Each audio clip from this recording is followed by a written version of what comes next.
여러분 안녕하십니까? 코로나19 KBS 통합뉴스룸 5시 뉴스입니다.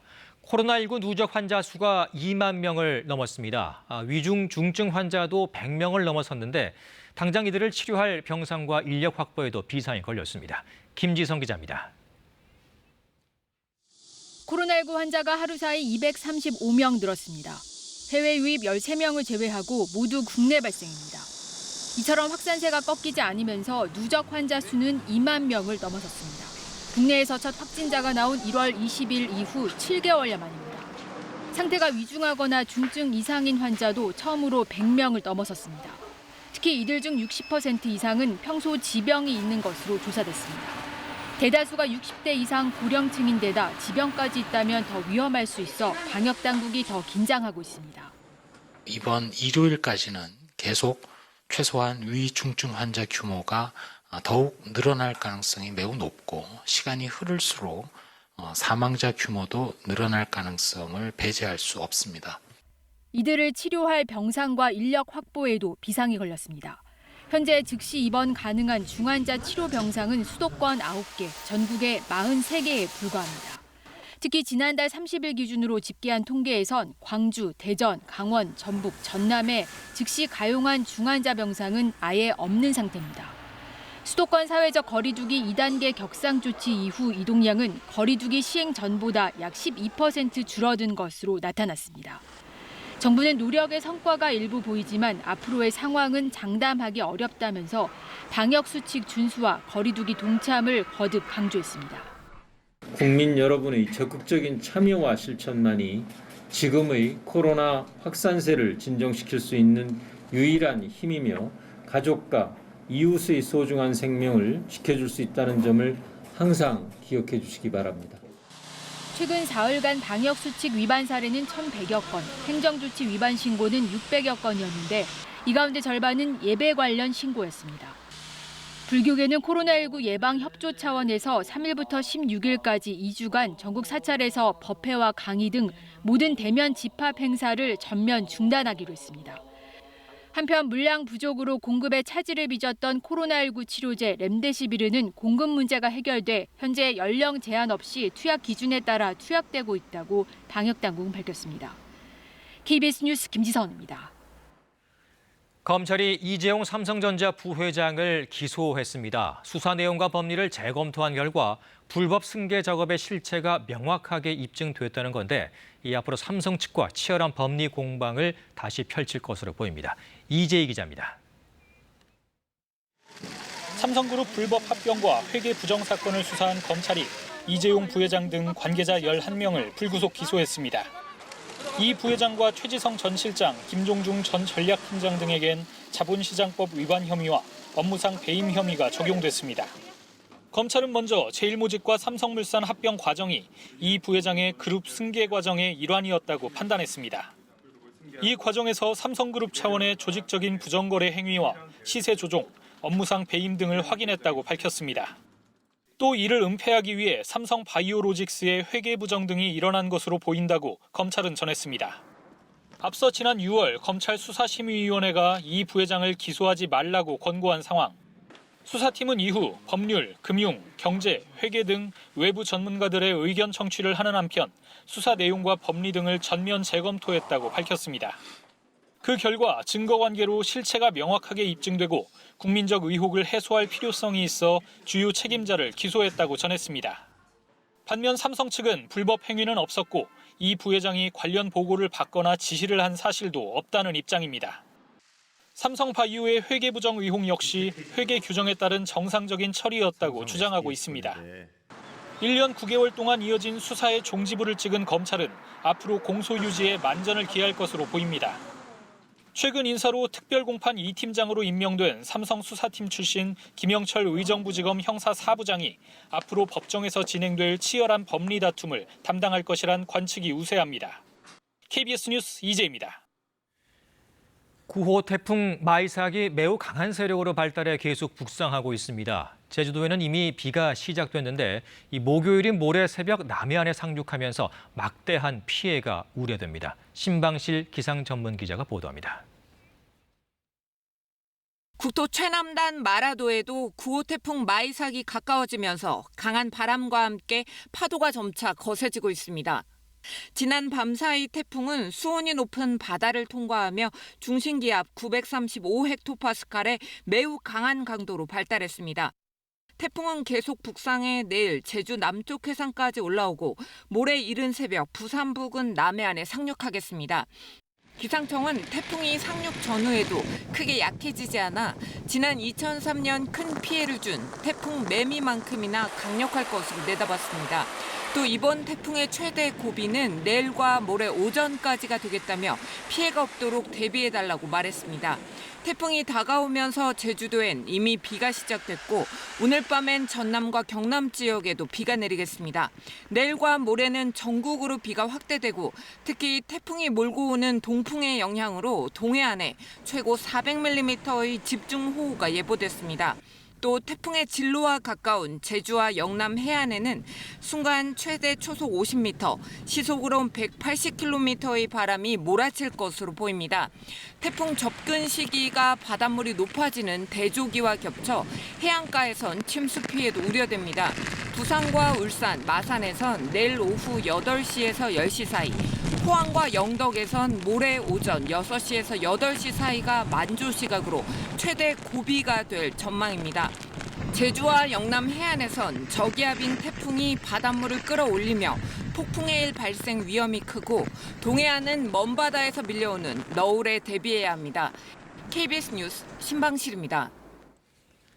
12일째 집단 휴진을 이어가고 있는 전공의들이 오늘 오전 기자회견을 열고 전임의 의대생들과 함께하는 젊은의사 비상대책위원회의 출범을 알렸습니다. 한편 정부는 의료인의 처벌을 원치 않는다며 진료 현장 복귀를 거듭 요청했습니다. 양민철 기자의 보도입니다.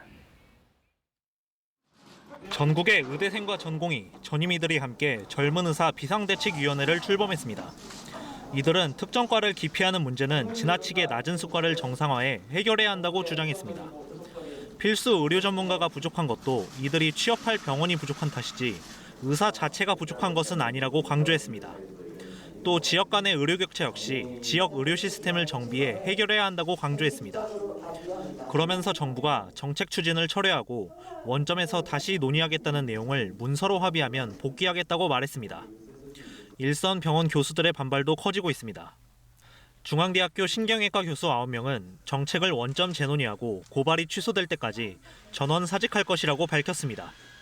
대구의 일부 의대 교수들도 전공의들에 대한 처벌이 가해진다면 단체 행동도 나설 것이라며 시위를 벌였습니다. 이에 정세균 국무총리는 일단 의료 현장으로 복귀한 뒤 함께 정책과 관련된 논의를 이어가자고 재차 요청했습니다.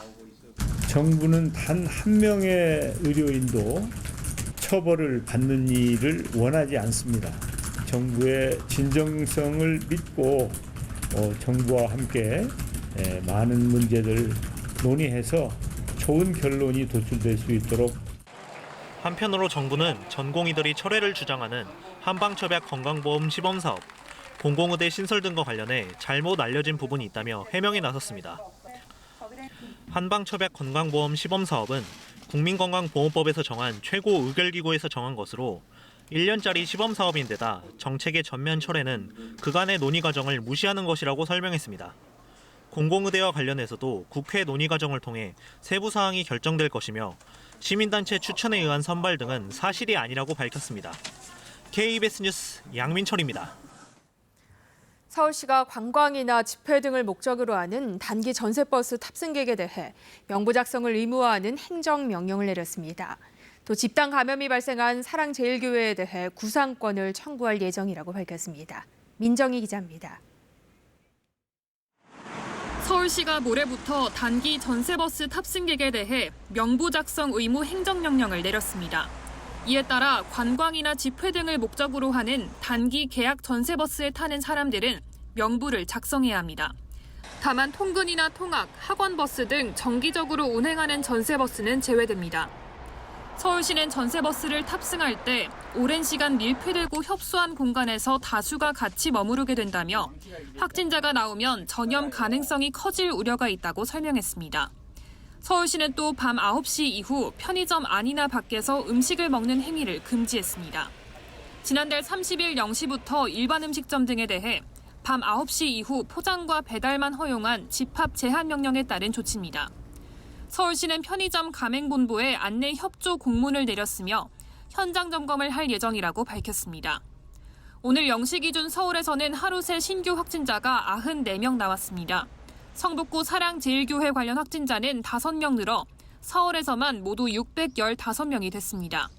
서울시는 사랑제일교회에 대해 이달 초에 구상권을 청구할 예정이라고 밝혔습니다. 향후 건강보험공단이나 정부에서 이제 구상권 청구에 대한 내용들을 저희들이 확인하고 난 다음에 서울시에서 해당되는 금액을 산정해서 지난 27일 최초 확진자가 나온 도봉구 체육시설에서도 4명이 더 확진돼 모두 5명이 양성 판정을 받았습니다. 현재 수도권의 병상 가동률은 71.1%로 서울의 남은 중환자 치료 병상은 8개입니다. 서울시는 오늘부터 139병상 규모의 적십자병원을 코로나19 전담병원으로 운영하고 250병상 규모의 생활치료센터 한 곳을 추가로 운영합니다. KBS 뉴스 민정입니다. 부산에서는 한 오피스텔에서 관련 확진자가 계속 나오고 있어 불안감이 커지고 있습니다. 또 감염 경로를 알 수 없는 확진 사례도 잇따르고 있는데요. 부산 취재기자 연결합니다. 네, 이희슬 기자, 오피스텔과 관련해서 확진자가 몇 명이나 나왔습니까? 네, 집단 감염이 발생한 곳은 부산 연산동의 한 오피스텔인데요. 지난달 28일 첫 확진자가 나온 이후 지금까지 관련 확진자가 10명입니다. 6명은 오피스텔을 직접 방문했다가 확진 판정을 받았고 나머지 4명은 이들과 접촉했다 감염된 사례입니다. 이 오피스텔 관련 감염이 부산에서 문제가 되는 이유는 접촉자들의 현황을 모르기 때문입니다. 지금까지 이 오피스텔이 어떤 곳인지 제대로 알려진 바가 없습니다. 다단계 방식의 주식거래 행위가 이루어졌다는 소문이 돌고는 있지만 확진자들마다 진술이 엇갈리는 데다 해당 업체는 문을 닫은 상태입니다. 보건당국이 기존 확진자들로부터 이 오피스텔을 함께 방문한 사람들의 연락처를 받고는 있지만 역학조사에 한계는 있을 수밖에 없는 상황입니다. 오늘 부산시가 발표한 추가 확진자는 모두 9명인데요. 오피스텔 관련 확진자 2명을 제외한 3명은 기존 확진자들의 접촉자입니다. 이들 가운데 1명은 광화문 집회 확진자와 접촉했다 양성 판정을 받았는데 이로써 부산 지역 광화문 집회 관련 확진자도 11명으로 늘었습니다. 또 신규 확진자 가운데 나머지 4명은 감염 경로가 밝혀지지 않은 불분명한 사례들입니다.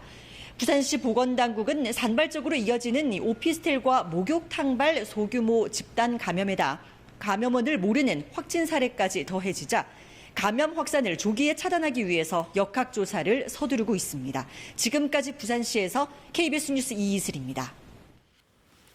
대전의 한 교회에서 목사와 신도 9명이 코로나19에 집단 감염됐습니다. 프로야구 하나이글스 투수도 확진 판정을 받는 등 충청권 곳곳에서 산발적인 감염이 이어지고 있는데요. 취재기자 연결합니다. 네, 한솔 기자, 목사와 신도들이 감염된 해당 교회는 정확히 어느 곳인가요? 네, 대전시 비례동의 순복음 대전 우리교회입니다. 감염된 사람은 50대 목사 1명과 신도 8명입니다. 이 목사의 아내가 지난달 25일 인천시 계양구에서 코로나19 양성 판정을 받았는데요.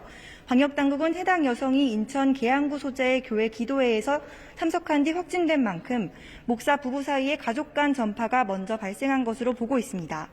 이후 교회에서 신도들로 연쇄 감염이 이어진 것으로 추정하고 있는데요. 오늘 확진된 신도는 6살 남자아이부터 70대 여성까지 모두 8명인데 이 가운데 3명은 가족관계로 확인됐습니다. 지금까지 순복음 대전 우리교회 관련 확진자는 지난달 21일 양성 판정을 받은 대전 194번 확진자인 50대 여성과 다음날 확진된 60대 여성을 포함해 모두 11명으로 늘었습니다.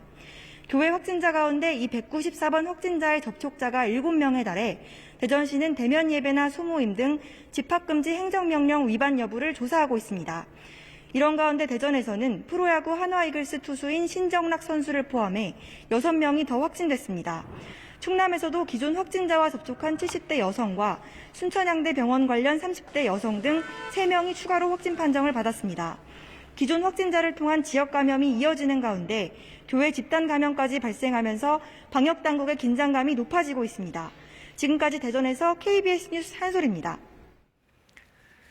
내년도 정부 예산안이 올해보다 8% 넘게 늘어난 555조 원대로 편성됐습니다. 이 한국판 뉴딜 사업에 21조 원 넘게 배정됐고 산업과 환경, 연구, 개발 분야에서 큰 폭으로 증가했습니다. 박예원 기자가 보도합니다. 정부는 오늘 오전 국무회의에서 555조 8천억 원 규모의 2021년도 예산안을 확정했습니다. 512조 원대인 올해 본 예산보다 8.5%, 세 차례의 추경 예산까지 포함하면 1.6% 증가했습니다. 중점 투자 사업은 한국판 뉴딜로 21조 3천억 원이 배정됐습니다. 내년도 예산안은 한마디로 코로나 극복 선도 국가 예산입니다. 이를 위하여 먼저 한국판 뉴딜 본격 추진을 적극적으로 뒷받침하고 뉴딜을 포함한 중점 프로젝트로는 일자리와 소비 창출, 청년 희망 패키지, 그리고 방역, 자연재해 예방 사업 등 10가지가 꼽혔습니다. 정부는 이들 사업에 160조 원을 편성했습니다. 구체적으로 고용유지 지원금 지급에 1조 2천억 원, 노인 장애인 직접 일자리 103만 개 조성에 3조 1천억 원이 들어갑니다. 올해 추진됐던 소비 쿠폰, 상품권 사업에 1조 8천억 원을 청년 전용 공공임대주택 공급과 미혼 청년 대상 주거급여 분리지급 등에 12조 3천억 원을 집행합니다. 또 어린이 보호구역 내 무인 교통 단속 장비 확충 등에 1조 9천억 원, 산재 예방을 위한 장비 교체 등에도 6,800억 원을 배정했습니다. 올해보다 예산 증가율이 가장 큰 분야는 산업 중소기업 에너지 분야와 환경, 연구개발 분야 순입니다. 가장 지출 규모가 큰 분야는 199조 9천억 원인 보건복지 고용입니다. 코로나19 영향으로 내년 총 수입은 올해보다 0.3% 늘어난 483조 원에 그칠 전망입니다. 이에 따라 내년 관리재정수지 적자는 마이너스 5.4%, 국가채무는 GDP의 46.7%로 증가하게 됩니다. KBS 뉴스 박예원입니다. 내년 예산안은 모레 국회에 제출됩니다. 이 예산안을 심의하고 국정감사를 진행할 정기국회가 오늘 시작됐습니다. 코로나 피해 지원 방안이 우선 논의되는데 여야 대표 상견례 자리에서는 4차 추경, 선별 지원에 대한 공감대를 확인했습니다. 임세흠 기자입니다. 21대 국회의 첫 정기국회가 100일 일정으로 시작됐습니다. 오늘 개회식을 시작으로 교섭단체 대표 연설과 대정부 질문이 이번 달에 진행되고 국정감사는 10월 7일부터 3주간 실시됩니다. 이번 정기국회는 우선 코로나19 피해 지원 대책과 관련 입법에 초점이 맞춰질 것으로 보입니다. 민주당 이낙연 대표는 취임 인사차 미래통합당 김종인 비상대책위원장을 만나 피해 지원을 위한 4차 추가 경정 예산안 편성이 불가피하다고 밝혔습니다. 김종인 위원장도 4차 추경을 빨리 해서 경제적 어려움을 겪고 있는 이들에게 선별적으로 지원해야 한다고 이 대표와 같은 의견을 내놨습니다. 민주당은 정부와 논의해 지원 금액과 대상, 이에 따른 추경 규모를 다음 주 초까지는 정할 계획입니다. 통합당과 큰 이견이 없어 추석 전 국회 처리가 가능할 것으로 민주당은 기대하고 있습니다. 오늘 회동에서 김종인 위원장은 이낙연 대표의 취임으로 여러 가지 정치 상황이 바뀔 수 있다는 덕담으로 기대를 나타냈고 이 대표는 집권 여당이 책임 있고 기민하게 대처하도록 도와달라고 주문했습니다. 당 대표들의 회동은 화기애애했지만 국회의장과 함께하기로 한 원내대표들의 만남은 통합당의 불참으로 취소됐습니다. 통합당 주호영 원내대표는 박병석 국회의장이 오늘 비대면 국회 회의 방식을 논의하자고 갑자기 일방적으로 통보해왔다면서 이는 상례가 아니라고 비판하며 회동 취소 이유를 밝혔습니다. KBS 뉴스 임세호입니다. 지난달 서울 아파트 전셋값이 4년 8개월 만에 가장 큰 폭으로 올랐습니다. 오늘 한국감정원이 발표한 8월 전국 주택가격 동향 조사를 보면 지난달 서울 아파트 전셋값은 전월 대비 0.68% 올라 지난 2015년 12월 이후 가장 큰 상승폭을 보였습니다. 또 경기도 아파트 전셋값은 1.03% 올라 2015년 4월 1.32% 이후 5년 4개월 만에 최대 폭으로 뛰었습니다. 이 같은 전셋값 강세는 전월세 상한제와 계약갱신 청구권제 도입 이후 전세 품귀 현상이 심화됐기 때문으로 분석됩니다. 코로나19 감염이 계속 확산하면서 방역수칙 위반을 고발한다는 제보도 잇따르고 있는데요. 정부가 강력한 사회적 거리 두기를 외치고 있지만 야외 활동 위반 등에 대한 현장 단속은 갈팡질팡하고 있어 시민들의 불만이 커지고 있습니다. 김용덕 기자입니다. 사회적 거리 두기가 2.5단계로 강화된 지난 일요일, 등교 수업이 금지된 학교 운동장에서 외부 사람들이 운동을 하고 있습니다. 교육청에 전화를 해보시면 어떨까 하셔서 지금 전화를 드렸거든요. 지금 아이들도 학교도 못 가는 상황인데 이게 학교를 오픈했다는 것 자체가 좀 이해가 되지 않고. 경찰까지 출동했지만 결국 별다른 조치는 없었습니다. 경찰에서는 또 강제적으로 할 수 있는 게 없거든요. 하지만 신고한 주민은 정부 발표와 다른 소극적인 현장 단속에 분통을 터뜨립니다. 10분째 지켜봤는데 방역수칙을 하나도 안 지키고 있으니까 전화를 한 거죠. 만약에 저분들이 마스크를 쓰고 서로 신체 접촉이 없고 음료수를 안 나눠 먹었고. 또 다른 야외 운동장에서도 주말 내내 운동 경기가 열려 단속 제보가 잇따랐습니다. 그런 일은 없었어요. 근데 이제 경찰분들이 오셨었는데 그럴 수 없다고 하시더라고요. 그러니까 제가 처음 신고를 한 것도 아니고 아침에 또 다른 팀에서 출동을 했었다고 하더라고요. 별다른 조치를 못하고 그냥. 실내 체육관들만 금지고요. 야외 운동장은 지금 사용이 가능하거든요. 민원이 쏟아지자 뒤늦게 운동장을 폐쇄하기도 했습니다. 저희 KBS 제보 게시판에도 비슷한 사례에 대한 시청자 의견이 계속되고 있는데요. 커지는 시민들의 불안감을 반영한 것으로 보입니다. 정부는 방역 강화를 외치고 있지만 정작 현장에서는 촘촘한 지침과 권한이 부족한 탓에 대응에 어려움을 겪고 있습니다. 집 밖에도 못 나가고 있고 이러고 있는데 왜 저렇게 또 하시는 분도 그렇고 대응하고 있거나 저런 거에 대한 조치를 안 해주는지 좀 의아스럽더라고요. KBS 뉴스 김용덕입니다.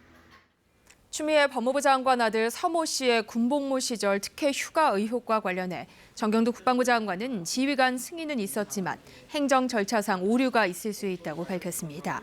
정 장관은 오늘 국회 국방위 전체 회의에서 서 씨가 군의관 진단서와 지휘관 명령도 없이 19일간 병가를 갔다는 미래통합당 신원식 의원 질의에 대해 간부의 면담 일지에는 기록이 돼 있는 것으로 확인됐다면서도 이같이 답했습니다.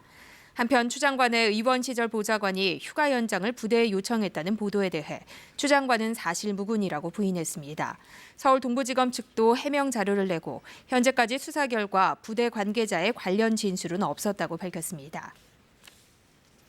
방탄소년단이 한국 뮤지션으로서는 처음으로 미국 빌보드 싱글 차트인 핫백 1위에 올랐습니다. 유튜브 최단 기간 1억 뷰 돌파 기록을 세운 데 이어 무서운 상승세로 인기몰이를 하고 있습니다. 워싱턴에서 금철영 특파원입니다. 그룹 방탄소년단의 최신곡 다이너마이트가 미국 빌보드 차트 정상에 올랐습니다. 우리 시간으로 오늘 새벽 발표된 빌보드 핫 100 최신 차트 1위에 오른 겁니다. 빌보드 차트 핫 100는 음원 판매는 물론 스트리밍 횟수와 라디오 방송 횟수까지 종합해 노래 순위를 집계합니다. 여기서 1위를 차지했다는 것은 현재 미국 내에서 가장 인기 있는 노래라는 얘기입니다. 이 차트에서 한국 가수가 1위에 오른 것은 이번이 처음입니다. 방탄소년단은 앨범 차트만을 기준으로 한 빌보드 차트 200에서도 4차례 정상에 오른 바 있습니다. 방탄소년단의 새로운 기록 수립은 지난달 21일 신곡 다이너마이트 공개 이후 최단 기간에 유튜브 조회수 1억 뷰를 돌파하면서 예견되어 왔습니다. BTS on! 방탄소년단은 그제 미국 MTV 주간으로 생중계된 비디오 뮤직 어워즈에서 베스트 팝과 베스트 그룹 등 모두 4개의 베스트상을 수상하기도 했습니다. 빌보드 측은 한국 가수 싸이가 지난 2012년 2위에 오른 데 이어 한국 뮤지션으로선 이번에 처음으로 방탄소년단이 빌보드 핫 100 차트 1위에 올랐다고 의미를 부여했습니다. USA 투데이 등 미 언론들은 다이너마이트 뮤직비디오가 유튜브에 공개되자마자 동시간대 300만 명 시청자 달성이란 기록을 세우기도 했다며 기대감을 나타내기도 했습니다. 워싱턴에서 KBS 뉴스 금철영입니다. 이어서 오늘의 주식 시황을 KB증권에서 전해드립니다. KB증권입니다. 9월의 첫 거래일인 오늘 코스피가 개인 순매수에 힘입어 전일의 낙폭을 대부분 만회하고 1% 넘게 상승했습니다. 코스닥도 개인이 홀로 사자에 나서며 850선을 회복했습니다. 오늘 코스피 지수는 23.38포인트 상승한 2349.55에 코스닥은 5.13포인트 오른 853.37에 마감됐습니다. 미국을 중심으로 세계 증시가 견조한 흐름을 이어가는 가운데 어제 조정에 따른 저가 매수세가 유입되면서 오늘 시장은 하루 만에 반등세를 보이는 모습이었습니다. 코스피는 닷새째 이어지는 개인 순매수로 2,350선 목전에서 장을 마쳤습니다. 오는 3일로 예정된 정부의 한국판 뉴딜 관련 회의를 앞두고 현대모비스가 6% 넘게 급등하는 등 수소 전기차 관련주가 강세였고 온라인 쇼핑 급증에 따른 택배 물량 증가 전망에 CJ 대한통운 등 택배 관련주가 상승했습니다. LG전자가 엿새 만에 반등에 성공하며 4% 넘게 상승했고 KB금융은 프루덴셜 생명의 자회사 편입 소식과 함께 1%대 오름세로 장을 마쳤습니다. 오늘 원달러 환율은 4원 80전 내린 1,183원에 거래를 마쳤습니다. 지금까지 KB증권이었습니다. 9호 태풍 마이삭은 현재 일본 오키나와 서북 서쪽 해상을 지나고 있습니다. 태풍의 눈이 뚜렷하게 보일 정도로 매우 강한 태풍으로 발달을 했는데요. 앞으로 밤 사이에는 우리나라 해상까지 진입을 하겠고 기상청이 예측한 진로대로라면 모레 새벽 영남 남해안을 지날 것으로 예상됩니다. 아직까지는 태풍이 멀리 자리하고 있기 때문에 풍랑특보만 발효 중인데요. 하지만 밤 늦게부터는 제주도 먼바다를 시작으로 태풍특보가 전역으로 확대될 것으로 전망됩니다. 비도 많이 내리겠습니다. 제주도를 시작으로 밤부터는 남해안 지역에 비가 내리겠고 내일은 전국으로 이 비가 확대되겠는데요. 특히 빗줄기가 매우 세차게 내리겠고 또 많은 양의 비가 예상되고 있어서 대비가 필요해 보입니다. 동해안과 제주 산간 지역에는 400mm 이상, 호남, 동부와 전남 그리고 경남, 제주도에서는 100에서 최고 300mm가량의 폭우가 이어지겠습니다. 또 태풍의 진로가 되는 제주도와 영남 해안 지역에서는 바람이 초속 30에서 50m에 달하는 매우 강한 바람이 불겠고 동해안과 남부지방에서도 20에서 40, 그 밖의 지역에서는 초속 10에서 30m에 달하는 매우 강한 바람이 불겠습니다. 이렇게 바람이 강하게 불면서 물결도 매우 거세게 일겠는데요. 천문조까지 겹쳐 높은 파도가 방파제나 해안 저시대로 넘어올 가능성이 있습니다. 대비하셔야겠습니다. 기상정보였습니다. 코로나19 통합뉴스룸은 7시 뉴스에서 이어집니다. 시청해주신 여러분 고맙습니다.